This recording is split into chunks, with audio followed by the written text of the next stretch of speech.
சரி போகலாம். சரி, அனைவருக்கும் வணக்கம். நமக்கு வந்து காவேரியில் தமிழகத்துக்கு தேவையான தண்ணீரை தொடர்ந்து கர்நாடகம் மறுத்து வருகிறது. காவேரி வாட்டர் மேனேஜ்மெண்ட் போர்டில் கொடுத்ததும் அவங்க ரெகுலாரிட்டியில் கொடுக்கப்பட்ட எவ்வளவு நீர் கொடுக்கப்படணும்னு சொன்னதையும் அவர்களும் தொடர்ந்து மறுத்துட்டு வராங்க. ஸோ இது அனைத்தையும் சுட்டிக்காட்டி கடந்த வாரம் வந்து அது கடந்த திங்கட்கிழமை வந்து நம்ம வந்து சுப்ரீம் கோர்ட்டில் ஒரு மனு தாக்கல் செய்து அன்னைக்கே வந்து சுப்ரீம் கோர்ட்லேயும் மென்ஷன் பண்ணோம். விரைவில் வர திங்கட்கிழமை வந்து அந்த வழக்கு எடுத்துக்கொள்ளப்படுகிறது. நமக்கு தேவையான, அதாவது இதுவரைக்கும் அந்த ரெப்போ ரேட்டை வரை கொடுக்க வேண்டிய 37 டிஎம்சி மொத்தமாக கொடுக்க வேண்டிய டிஎம்சி வந்து கொடுக்க வேண்டும் என்று கேட்டு நம்ம வழக்கு பதிவு செய்துள்ளோம். கண்டிப்பாக தமிழக உரிமையை மீட்க, தமிழக தேவையான நீரை பெறுவதற்காக முதல்வருடைய வழிகாட்டுதலின் பேரில் அனைத்து சட்டப்பூர்வ நடவடிக்கைகளும் விரைவாக எடுக்கப்பட்டு வருகிறது. கண்டிப்பாக தொடர்ந்து ஒவ்வொரு நாளும் இதை கொடுத்து முதல்வரும் வழிகாட்டிட்டு வராங்க. ஸோ அடுத்தடுத்த கட்டத்தில் கண்டிப்பாக தமிழகத்துடைய உரிமையை நிலைநாட்ட நம்ம சட்டப்பூர்வமாக அனைத்து நடவடிக்கைகளும் எடுப்போம்.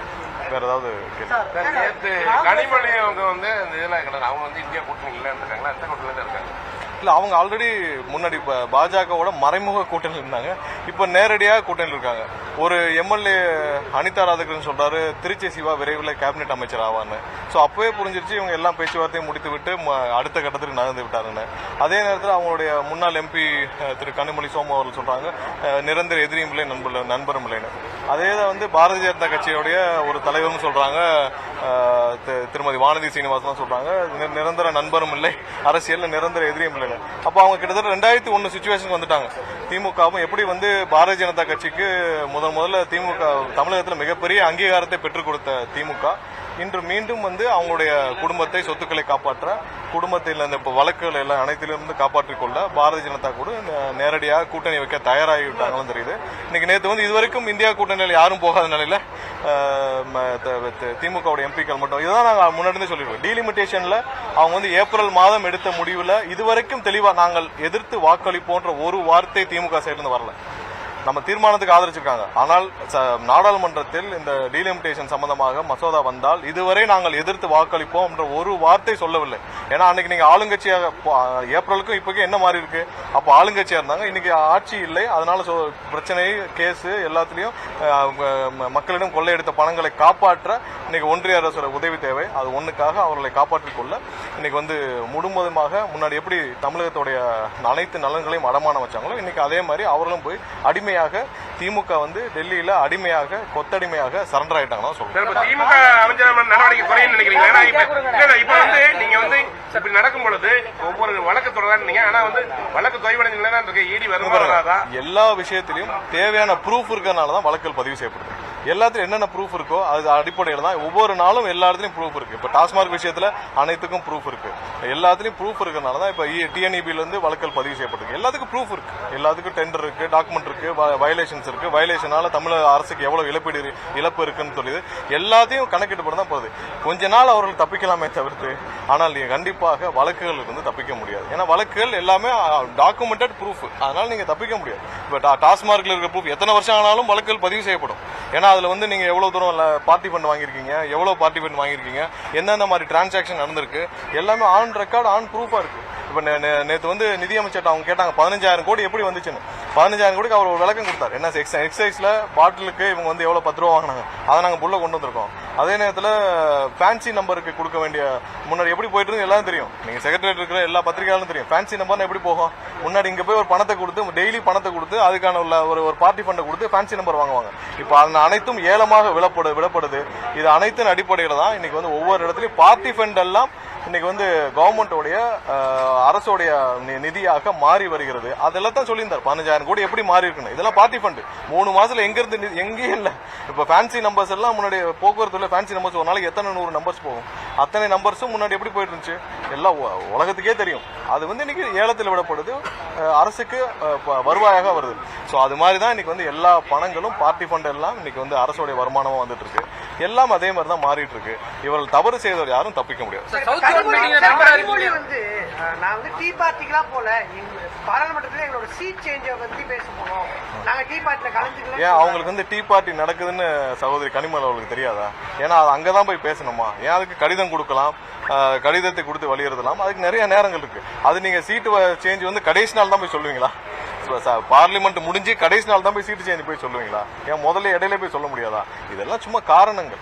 இதெல்லாம் வந்து அவர்கள் வந்து தானாக முன் வந்து எப்படி உங்களுக்கு ஏதாவது பிரச்சனைனா உடனே சென்று கச்சத்தீவை அடமானம் வச்சு காலையில் விளைஞ்சு சர்க்காரிய கமிஷன் அனைத்திலிருந்து தப்பிக்க அன்னைக்கு கருணாநிதி முடிவு செஞ்சாங்க. அது மாதிரி ஒவ்வொரு நேரத்திலும் தமிழக நல்ல வேலை அவங்க இப்போ கவர்மெண்ட் இல்லை, கவர்மெண்ட்ல இருந்தா மொத்தமா எல்லாத்தையும் அடமானம் வச்சுட்டு அடுத்த வேலையை பார்க்க போயிருப்பாங்க. எப்பெல்லாம் அவர்களுக்கு பிரச்சனை வருதோ கொஞ்சம் கூட கூச்சமே இல்லாமல் டெல்லியில போய் சாட்சாசமா போய் காலில் விழுகிறதா திமுகவுடைய வேலை. அது இன்னைக்கு செஞ்சுட்டு இருக்காங்க. அது அவங்களை காப்பாற்ற செய்யறாங்க. ஸோ அது அவங்களுடைய நேற்றும் ஒரு எக்ஸ்ல பதிவு விட்டுருக்காரு.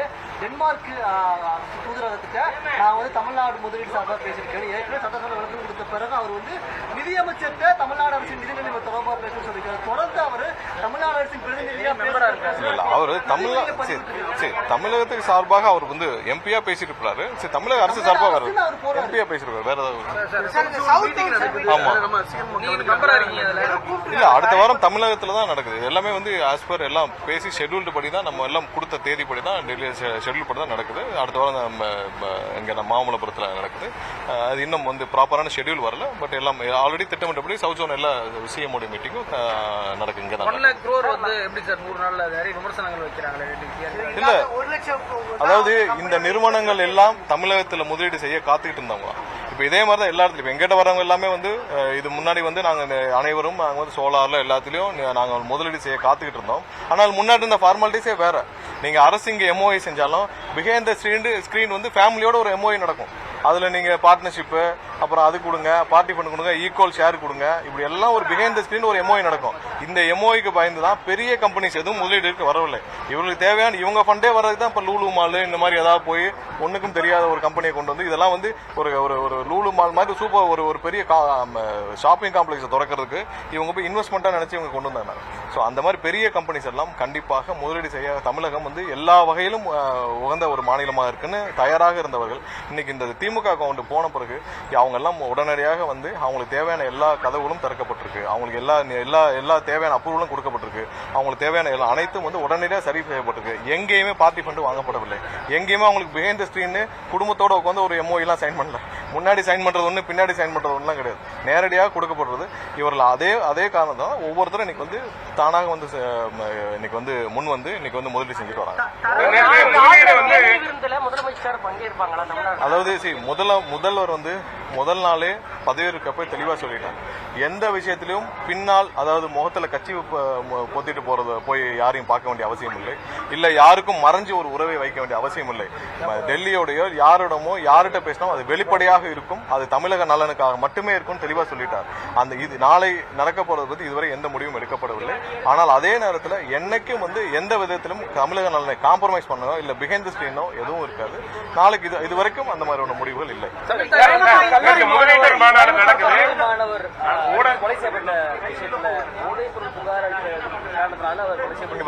போதை மருந்துகள் கடந்த 5 வருஷமா எவ்வளவு தூரம் தமிழகம் முழுவதும் சர்க்குலேஷன் இருக்குன்னு தெரியும்.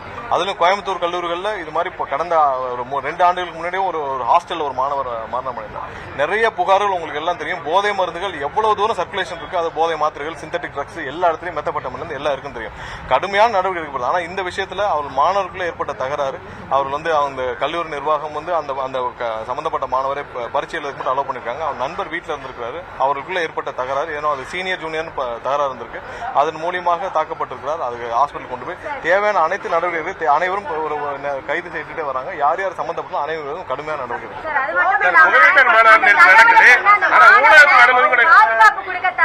கல்வி நிறுவனம் மேல ஏதாவது நடவடிக்கை எடுத்திருக்கீங்களா?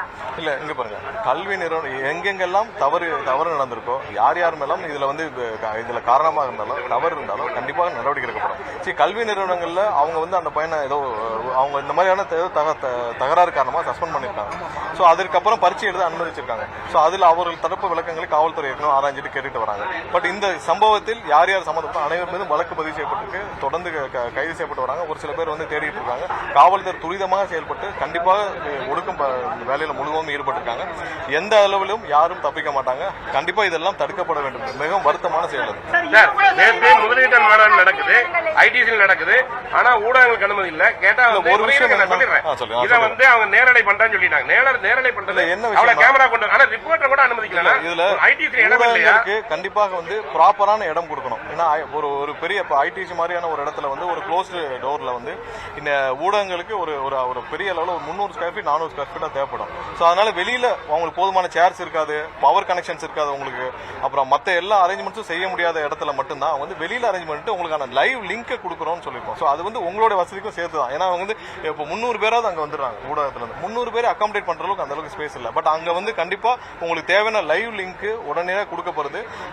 இது ஏற்கனவே நீங்க மகாபலிபுரத்துலயே நாங்க நடந்த மீட்டிங்ல அப்படிதான் இருக்கும். ஏன்னா உள்ள அகாமடேட் பண்ண முடியாது. நீங்க கிட்டத்தட்ட ஒரு 100 கேமரா வந்திருக்கு. 100 கேமரா எல்லாம் சேர்த்தீங்கன்னா 300 பேரா இருக்காங்க. 300 பேரை அந்த மாதிரி ஹாலில் அகாமடேட் பண்ண முடியும்னா கண்டிப்பா கஷ்டம், உங்களுக்கே தெரியும். ஸோ உங்களுடைய சிரமத்தை கருத்தில் கொண்டு, ஏன்னா ஒரு சில பேர் உள்ள வச்சுட்டு ஒரு சில பேர் வெளியே விட முடியாது. அப்புறம் உங்களுக்குள்ள ரொம்ப கஷ்டமா இருக்கு. ஒரு சில கேமராஸ் தவிர்த்து மீதி இப்போ இங்க வந்து உங்களால அரேஞ்ச் பண்ணப்பட்டிருக்குன்னா நீங்க இவ்வளவு பேர் அகாமடேட் பண்ண முடியும். இந்த அரேஞ்ச்மெண்ட்ஸ் இல்லைன்னா இவ்வளவு கேமராஸ் நீங்க எப்படி அகாமடேட் பண்ணுவீங்க? அதுக்கு தான் லைவ் லிங்க் கொடுக்கணும். இல்ல லைவ் லிங்க் செய்தியாளர்கள் வந்து குறிப்பிட்ட செய்தியாளர்களுக்கு நாங்க எப்படி தான் மீட் பண்றது? நீங்க வந்து ஒரு லைவ் முடிச்ச பிறகு கண்டிப்பா செய்தியாளர் சந்திப்புல சொல்றாங்க. ஏன்னா எல்லாரையும் வந்து ஒரே நேரத்துல 300 பேருக்கு நம்ம அகாமடேட், ஆனா ஹால்ல கெபாசிட்டி அவ்வளவு பேர் அகாமடேட் பண்ற கஷ்டம். இனி வர்ற காலத்துல அதை நிவர்த்தி செய்யறதுக்கு என்னன்னு கண்டிப்பா தொடர்ந்து இப்போ ப்ராப்பர்ட்டி டாக்ஸ் பல மடங்கு உயர்ந்து இருக்குங்க புகார் எழுந்துட்டு இருக்கு. இல்ல இதுலயும் ராங் பப்ளிசிட்டி தான் டிஎம்கே பண்ணிட்டு இருக்காங்க. ப்ராப்பர்ட்டி டாக்ஸ்ல அவங்க தெளிவா சொல்லிருக்காங்க என்னன்னா யாரெல்லாம் வந்து குறைந்த அளவுல அசஸ்மெண்ட்ல ப்ராப்ளம் இருக்கு. இப்ப மதுரையில என்ன ப்ராப்ளம் இருக்கு எல்லாம் சொல்றோம்.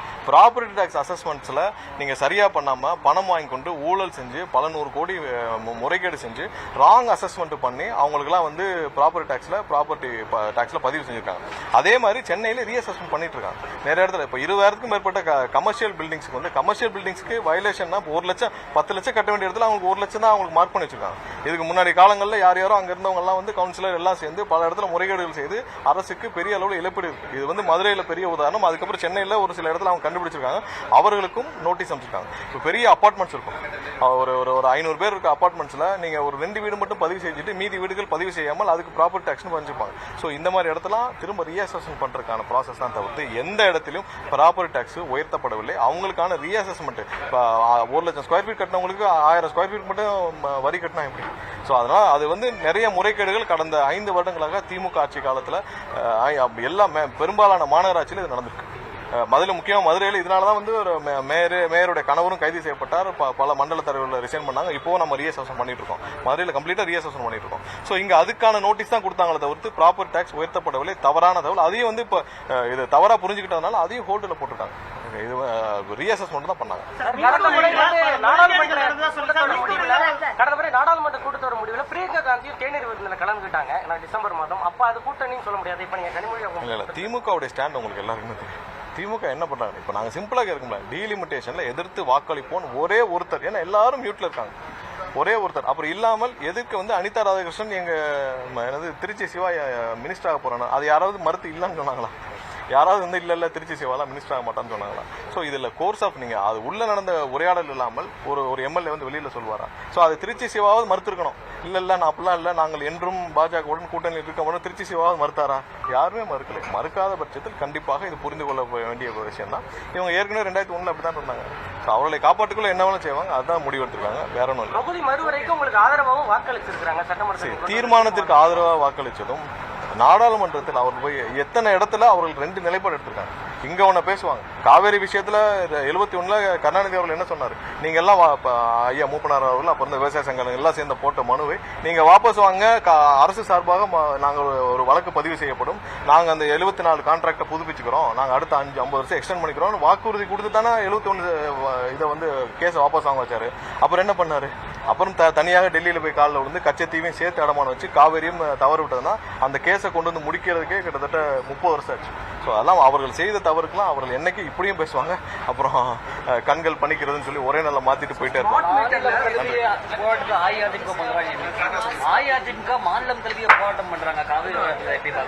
இல்ல அதிமுக முதல்ல அவங்க கட்சிக்குள்ள இருக்கிற பிரச்சனையை முதல்ல முடிச்சுட்டு வரணும். எந்த அதிமுக? எடப்பாடி அதிமுகவா?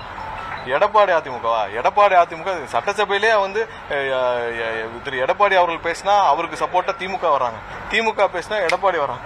ஸோ இதுல எந்த அதிமுக? எடப்பாடி அதிமுகவா? எடப்பாடி அதிமுகவுக்கு அவர் ஒரு 10 பேர் இருக்காங்க. அந்த 10 பேர் என்ன செய்யணும்? அந்த போராட்டத்தில் பாதி பேர் கலந்துக்கலன்னு அவங்க கட்சியிலேருந்து அனௌன்ஸ்மெண்ட் பண்ணிட்டாங்க. ஸோ முதல்ல கட்சியில் இருக்கிற பிரச்சனையே என்னன்னு அவங்க முடிவு பண்ணணும். எதுக்கு போராட்டம் பண்றாங்கன்னு அவங்க கட்சிக்காரங்களே தெரியல. சும்மா அவர் வந்து அவருடைய ஸ்ட்ரென்த்துக்கு அவர் கூட எத்தனை பேர் நிக்கிறாங்கன்னு காட்டுறது அந்த போராட்டம். திரு எடப்பாடி அவர்கள் அவரோட கட்சியில் எத்தனை பேர், அவரோட எத்தனை எம்எல்ஏக்கள் இருக்காங்கன்னு டெமான்ஸ்ட்ரேட் பண்றது அந்த போராட்டம். இந்த போராட்டத்திற்கும் அவர் எதுக்கு பண்றாரு அவங்க முதல்ல அந்த போராட்டம் பண்ற கட்சிக்காரங்களுக்கு யாருக்குமே தெரியாது. ஸ்மார்ட் மீட்டர்ல என்ன சார்? ஸ்மார்ட் மீட்டர் இல்ல விரைவில் அறிவிக்கப்படும்.